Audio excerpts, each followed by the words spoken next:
Hey, everybody. Welcome to Tuesday Tips. Today, my special guest is Jaclyn Mayes.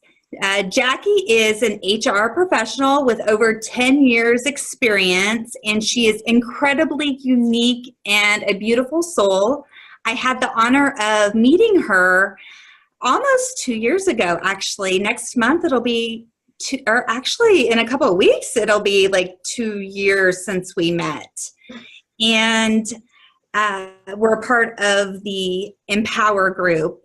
And she is an amazing soul that I randomly ran into at an event the other day and was like, oh, I want to have you on Tuesday Tips. So welcome, Jackie. Thank you, Tammy. Thank you.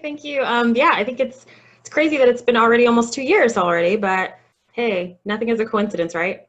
I don't really believe in coincidences anymore. It's so strange because everybody's like, oh, that's such a coincidence. I'm like, is it? I don't know.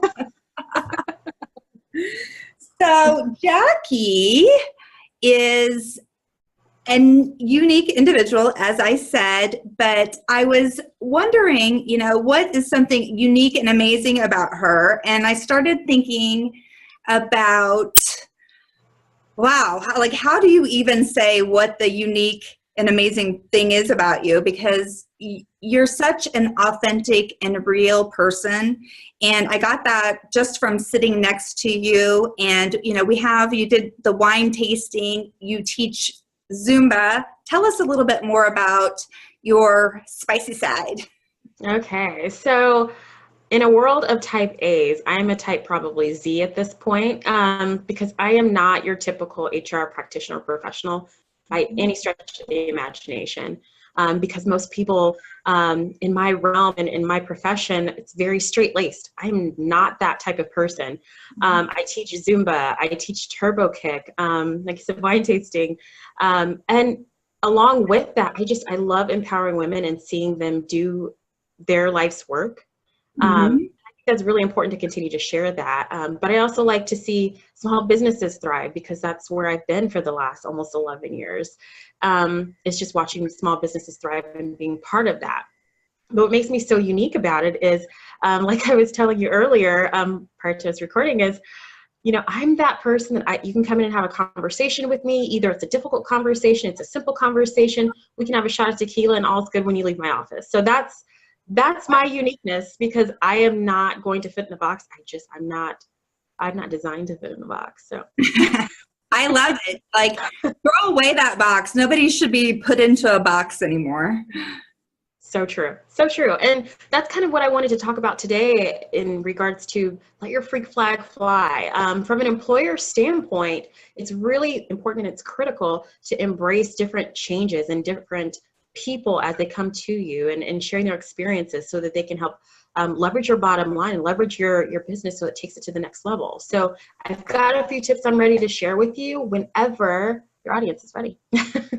I love it. And so I had to Google freak flag so I would understand what it was. And I was like, oh, this is so you. And and I believe in the whole authenticness of it. So what do you have for us for tip number one? Tip number one, it's basically this: you don't have to be cookie cutter. And that's very simple because let's face it. So if you live in a subdivision, every house looks very similar, right? It looks the same. Or you hear, especially in the realm of different large companies, you hear, well, Google's doing this, or Apple's doing this, or Facebook is even doing this. Well, you don't have to be like every other company. You can set your own standards for what that looks like. So that goes from everything to, we'll talk about primary characteristics. Sometimes people are really, really leery of hiring somebody with body art, right? Tattoos, piercings, what are people going to think? It's not about what people think, it's about what they bring to the table. And it's how you leverage that. So in that instance, we have to make sure that you're embracing those experiences, those skills, because 9 times out of 10, your employees have something to offer that you don't even know about. Get to know them, get personal with them. Does that make sense? Yes, for sure. And I think that that's where a lot of corporations really fall behind is they say that they have a culture that is based on people, but they don't actually put those steps into action. It's just on their, on these are our values. Well, let's see. I'm in Missouri. Show me. Those are your values. You know what? That's a perfect transition to tip number 2, which is don't be a waffle. And really what that is creating a culture with clarity. Sometimes I think as experts or executives, we kind of forget what our vision is. We forget what our values are and our mission is.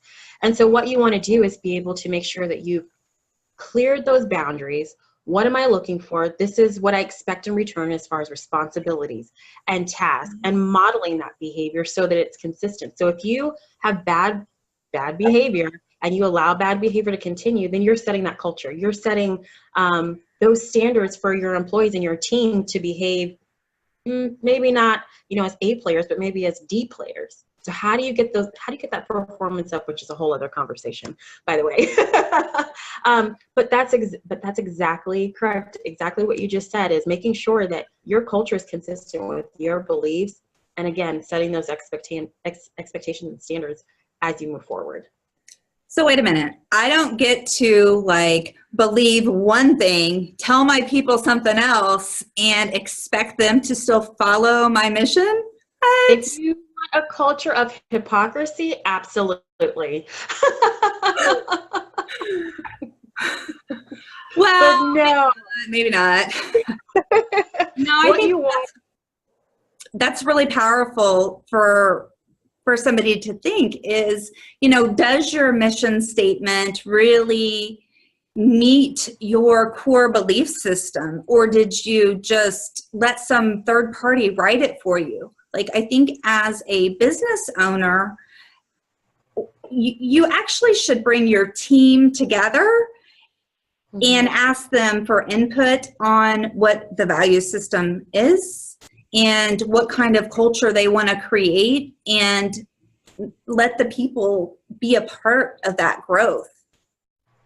Absolutely. And that's what you call a consultative type of model, management model, is really what you want to do. You're setting the stage. You've already set those boundaries and what you will and won't accept, right? It goes back to our list of non-negotiables that we talk from a personal life coaching standpoint, but it's the same thing in business as well. Let your team kind of help cultivate what that culture should look like. Let your team, provide some of that feedback so that they understand and they draw more people in. It draws your clients in. It draws in additional employees and skill sets, and you grow. That's exactly what you want. We're in business anyway to make money, right? So let's let it grow. Right. I love it. We're still on the same page. It's crazy. And along with that, you also want to make sure that as you build that culture, you're interviewing, your hiring practices. What does that look like? Because there are some things that can get a little sticky, which leads me to my third tip. Are you ready for the third tip? Consistency with intention. Your tip number 3 is consistency with intention. Okay, so now I know that some people are going to say, okay, this is going to get boring now. Nope. We're going to keep you engaged because this is where we talk about the law. The law, right? So here are some things that you need to be aware of. You need to be aware of age and genetics, marital status, all those different things. So yes, you can create a culture that's abundant with amazing skills, with great camaraderie, but let's make sure you're doing it lawfully. That's what I call with intention, because you have to be aware that there are certain things that could possibly get you into some hot water. That's why they hire people like me to help. I was just thinking that okay, now she's got her HR manager hat on. It's kind of the uniqueness of let's go crazy, but let's go crazy so that we don't get arrested or get fined, because being fined is detrimental to a company. Some companies can afford, $1,000, $5,000 fine, if you're a Google, right? But if you're a small business, that can really affect your bottom line. It can really affect your credibility. It can affect, your employees staying with you long term. And let's be honest, there's not a lot of loyalty as it is these days in the job market. So what we want to do is provide again, going back to that culture, going back to doing the right thing, going back to providing challenging work is what we want to be able to offer for our people. So. Yes, I think that, and I love that, providing challenging work. And I was just reading an article that was put out by HR.com, and they talked about, for more job satisfaction, that teams enjoy a more collaborative leader. Mm-hmm. And that actually in this survey that they did, it was only 16% of teams rated that they were engaged and happy with their leader. So that tells me that, leaders need to step up their game. And by stepping up their game, I mean becoming an authentic leader. Absolutely. And it's funny because I've been kind of researching about bad bosses. What does that look like? And how do we make sure that if you are perceived as a bad boss, we move the pendulum the opposite direction? And if you didn't notice, for some people who are watching, this is total emotional intelligence. It's just differently. But what we tend to do is we say, well, they're a great manager and they're great at this, this, and this. Okay, that is wonderful. Maybe they're best as an individual contributor rather than somebody who manages people. And that's okay. Sorry, phone call coming in. Soft phones. Anyways, but that's where you want to be, is making sure that you're putting people in the right places for the right skill sets, for the right options, right? Mm-hmm. To get the bottom line growing. It gets productivity up and engagement goes up. And guess what? We're all laughing to the bank. Right. I love it. That is actually a huge part of what I do in Unleash Your Amazing with the, being a strategic communications coach, is mm-hmm. helping people with assess their team as well as themselves, because first you have to know yourself, but then knowing who you have on your team, and maybe this person needs to be shifted a little bit into a different position. They're a great person and they're a great asset, but they're in the wrong role, so they don't feel excited to come to work. And we spend so many hours at work. Like, if we can add purpose into our money-making abilities, just imagine how our lives will be more fulfilled. I think you're absolutely right. It's just, and it's kind of like you said earlier, having that vision and that mission statement. I mean, I think that's critical, but not everyone needs to have that either. And I go back to that first tip, cookie cutter. You set the stage, and if you don't want to have a vision or mission statement, that's okay, just so long as you're consistent with what you're saying. Mm. To your point, we have to make sure that we're doing everything that we can to be strategic and purposeful in our work, and providing that environment for people to be able to thrive. I couldn't agree more. I think that has definitely been some challenges that I had in the corporate world over the years was, just inauthentic leadership. And now having my own company and being able to, build a vision, I definitely am empowering the people that are surrounding me to be collaborative. Like, I don't have all of the answers. I'm just really great at putting people together, and surrounding myself with amazing talent such as yourself, and having you help me, which then I help you. It's just this law of reciprocity thing. Oh, collaboration is key. Collaboration is key. And it sounds like you are able to let your freak flag fly. Girl, I am trying to be all freaky flaggy.